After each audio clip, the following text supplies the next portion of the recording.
अस्सलाम वालेकुम स्टूडेंट्स, आज हम करेंगे unit number 3 algebra exercise number 3 का क्वेश्चन नंबर 3। क्वेश्चन नंबर 3 में कह रहे हैं for each equation complete the table with 6 values of x and y. आपको ये एक इक्वेशन दी गई है y equal to x multiply by 3। कहते हैं इसकी हेल्प से आप एक्स एंड वाई की 6 वैल्यूज़ फाइंड करें। ठीक है, हम क्या करेंगे, हम वैल्यू सपोज कर लेते हैं। हम x की कोई भी वैल्यू सपोज कर सकते हैं, चाहे हम नेगेटिव सपोज करना चाहें या पॉजिटिव। आप पे डिपेंड करता है कि आप 2, 4, 6, 8 सपोज करना चाहें या 0, 1, 2, 3 जो भी आप सपोज करना चाहते हैं आप अपनी मर्ज़ी से कर सकते हैं। तो हम क्या करेंगे, हम x की वैल्यू मैं यहाँ पे सपोज कर रही हूँ कि 0। सपोज़ कि अगर x में 0 लेती हूँ, वो मैं पुट करती हूँ इसमें, तो y क्या होगा 0 मल्टीप्लाई बाय 3। 0 को 3 से मल्टीप्लाई करें तो 0 ही आता है। कोई भी नंबर 0 से मल्टीप्लाई होता है तो 0 ही आता है। तो x की वैल्यू आपके पास 0 आ गई और y की भी क्या आ गई, 0। ठीक है, अब हम क्या करेंगे कि x की वैल्यू हम पुट करते हैं 1। Put x is equal to 1। ठीक है, इक्वेशन क्या है आपके पास, y equal to x multiply by 3।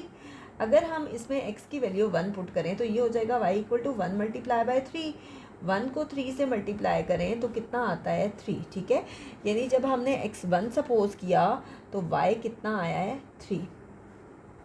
Next है हमारे पास कि अगेन हम वैल्यू पुट करेंगे, put x is equal to 2 और किस इक्वेशन में पुट करेंगे, y equal to x multiply by 3। तो देखिए जब x की वैल्यू अगर हम 2 पुट करते हैं तो 2 मल्टीप्लाई बाई 3 आपके पास कितना आता है, y इक्वल टू 6। यानी x हमने 2 सपोज किया और y कितना आ गया, 6। ठीक है, अब हम x की वैल्यू पुट करेंगे 3। अगर x की वैल्यू हम 3 पुट करते हैं तो y equal to x multiply by 3 ये इक्वेशन है। जब हम इसमें इसकी वैल्यू 3 पुट करेंगे तो 3 मल्टीप्लाई बाई 3 आपके पास क्या आ जाता है, 9। यानी जब हमने x3 सपोज किया तो y कितना आया, x3 सपोज किया, मैंने गलती से 9 लिख दी है, y कितना आ गया, 9। ठीक है, नेक्स्ट हम करते हैं जी, अब हम सपोज कर लेते हैं, पुट करते हैं x की वैल्यू 4। अगर हम x की वैल्यू 4 पुट करते हैं तो y equal to 4 multiply by 3। 4 3 ज़र आपके पास क्या होता है, 12। ठीक है, तो अगर y की x आपके पास 4 है तो y कितना है, 12 है। बेशक ये इक्वेशन यहाँ आप पहले लिख लें कि x मल्टीप्लाई बाई 3 है। नेक्स्ट देखें कि अब हम x की वैल्यू पुट करते हैं 5। ठीक है, x की वैल्यू अगर हम 5 पुट करते हैं, y क्या कितना है, x मल्टीप्लाई बाई 3। x की जगह हम 5 पुट कर रहे हैं तो 5 3 ज़र कितना होता है, 15। यानी x की वैल्यू 5 है और y की कितनी आई है, 15।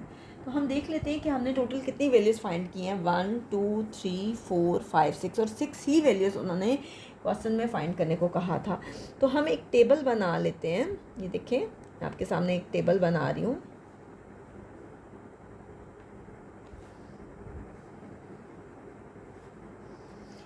टेबल क्या है जी, x एंड y। ठीक है, x हमने सपोज किया 0, y भी 0 आया। x हमने सपोज किया 1, y कितना आया, 3। x हमने सपोज किया 2, y कितना आया, 6। x सपोज किया हमने 3 और y आपके पास आया 9। x हमने सपोज किया 4 और y आपके पास आ गया 12। x हमने सपोज किया 5, y कितना आ गया, 15। तो यहाँ पे हमारा क्वेश्चन नंबर 3 का फर्स्ट पार्ट कंप्लीट हो गया। नेक्स्ट हम करते हैं जी इसका सेकंड पार्ट। नेक्स्ट हम करते हैं इसी क्वेश्चन का बी पार्ट क्या है, y equal to x divided by 4 और हमें एक टेबल बनाना है और जिसमें एटलीस्ट 6 वैल्यूज़ होनी चाहिए। आप देखिए, हम कोशिश करते हैं कि हम वो वैल्यू सपोज करते हैं कि आंसर जो है वो हमारे पास डेसिमल में ना आए, यानी पॉइंट्स में ना आए। हम वैल्यूज़ इस तरह की सपोज करते हैं। अब देखिए यहाँ पे डिनोमिनेटर में 4 है, एक्स डिवाइडेड बाई 4 है। अगर मैं वैल्यू 4 लेती हूँ तो 4 4 से कैंसिल हो जाएगा, तो उस सूरत में डेसिमल में नहीं आएगा। तो मैं यहाँ पे जो जो वैल्यू सपोज करूँगी वो वैल्यूज़ होंगी कि आंसर डेसिमल में ना आए। तो देखिए हम x की वैल्यू अगर हम 4 पुट करते हैं तो y क्या होगा, 4 बाई 4। 4 1 ज़र 4, 4 1 ज़र 4, 1 बाई 1 इक्वल होता है 1 के। यानी हमने x 4 सपोज किया तो y कितना आया, 1। ठीक है, अब हम क्या करेंगे कि अगेन वैल्यूज़ लिखेंगे, y equal to x divided by 4। अब हम x की वैल्यू सपोज कर लेते हैं। पहले हमने 4 सपोज की थी, अब हम कर लेते हैं 8 ताकि वो इजीली कैंसिल हो जाए।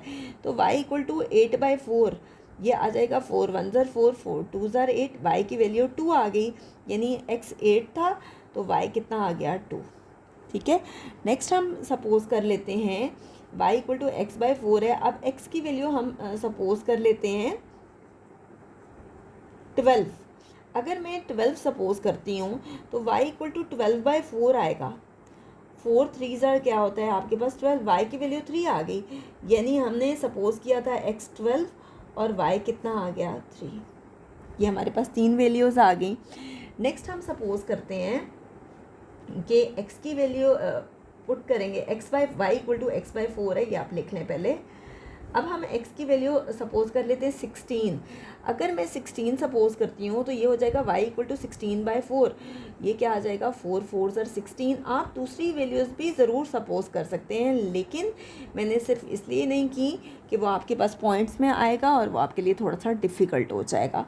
नेक्स्ट हम x की वैल्यू सपोज कर लेते हैं y इक्वल टू x/4 है, और x की वैल्यू हम सपोज कर लेते हैं 20। अगर हम 20 सपोज करते हैं तो y हो जाएगा 20/4, और 4 5 ज़र क्या हो जाएगा 20। इसका मतलब है कि x 20 है तो y कितना आएगा 5। नेक्स्ट हम करते हैं x की वैल्यू हम सपोज करते हैं 24। ठीक है, अगर हम 24 सपोज करते हैं तो 4 6 ज़र 24 होता है, यानी x 24 है और y की वैल्यू क्या आ गई 6। तो देखिए हमने वो वैल्यू सपोज की जिससे वो इजीली कैंसिल हो गया। ठीक है, अब आप क्या करेंगे कि इसका एक टेबल बनाएंगे। अब देखिए सबसे पहले हमने x की वैल्यू 4 सपोज की थी और y कितना आया था 1। फिर हमने x की वैल्यू 8 सपोज की, y कितना आया आपके पास 2। फिर हमने x की वैल्यू 12 सपोज की, y आया आपके पास 3। फिर हमने x की वैल्यू 16 सपोज पिक की और y कितना आया 4। फिर हमने x की वैल्यू 20 सपोज की, y आपके पास आ गया 5। फिर हमने x की वैल्यू 24 सपोज की और y कितना आ गया 6। तो ये आपके पास टेबल कंप्लीट हो गया 6 वैल्यूज़ का टेबल। नेक्स्ट हम करते हैं जी इसका सी पार्ट। नेक्स्ट है आपके पास C part y equal to 3x + 1। हम क्या करेंगे कि हम 1/1 वैल्यू सपोज करेंगे। सबसे पहले हम x की वैल्यू सपोज करें 0। अगर हम x सपोज करें 0 तो x की जगह क्या करेंगे 0 पुट करेंगे। 3 × 0 + 1। ये अगर इन दोनों के दरमियान कोई साइन नहीं है तो इसका मतलब है ये मल्टीप्लाई हो रहा है। 3 0 से मल्टीप्लाई हो रहा है तो 0 आता है +1।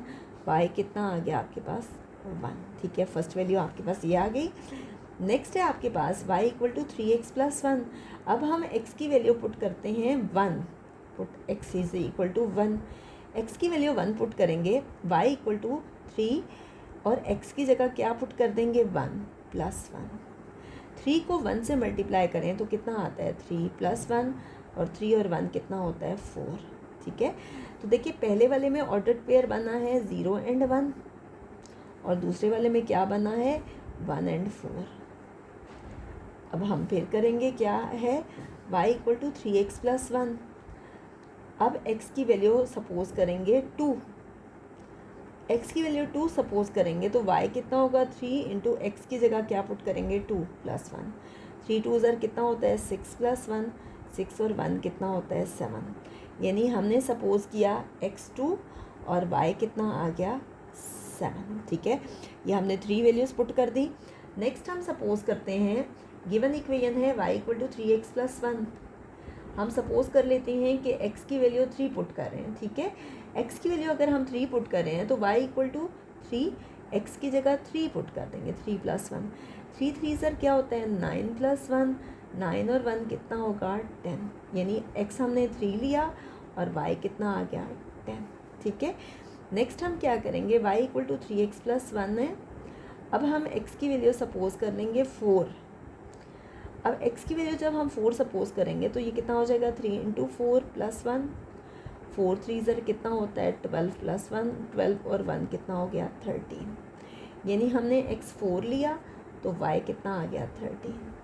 नेक्स्ट हम करेंगे y इक्वल टू 3x + 1 है। x की वैल्यू सपोज कर लेंगे हम 5। जब x की वैल्यू हम 5 सपोज करेंगे तो y इक्वल टू 3x+1 है, यानी x की जगह पुट कर लेंगे 5+1। 5 3 सर कितना होता है आपके पास 15+1, यानी ये आ गया y इक्वल टू 16। x हमने 5 लिया तो y कितना आ गया 16। अब हम क्या करेंगे, इसकी हेल्प से टेबल बनाएंगे। टेबल क्या बनेगा, x एंड y। x की वैल्यू हमने 0 सपोज की, y कितना आ गया 1। x की वैल्यू हमने जब 1 सपोज की, y कितना आ गया 4। x जब हमने 2 सपोज किया, हमने पुट किया इसमें, y 7 आ गया। फिर हमने x3 लिया तो y 10 आ गया। फिर हमने x4 लिया तो y 13 आ गया। फिर हमने x5 लिया तो y 16 आ गया। तो यहाँ पे हमारे पास 6 वैल्यूज़ आ गई हैं। तो देखिए यहाँ पे हमारा इस एक्सरसाइज का लास्ट क्वेश्चन भी कंप्लीट हो गया है। इंशाल्लाह नेक्स्ट वीडियो में हम इसी यूनिट की रिव्यू एक्सरसाइज स्टार्ट करेंगे।